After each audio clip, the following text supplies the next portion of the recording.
Hey guys, today we have a Canon image class MF642C and we're going to be resetting the administrative password on this. This is such an odd way to do it, but it's very simple. You just hit your home button once, and then click here, and then push your speaker, and then stop. And that brings you into the service mode option. Then you're going to want to click on copier, and then go to function, and then go to clear, and we're going to do all, and then hit yes. So this is basically going to completely factory reset your printer, so then you can log in through the admin portal as the default credentials.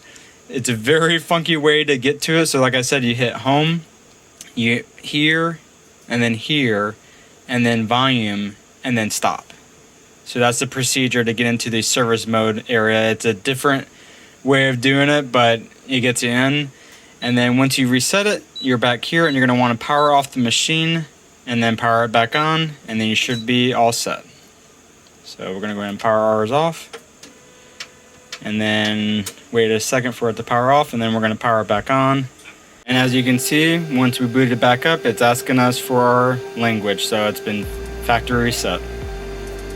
And then that's it, you guys. It's that easy.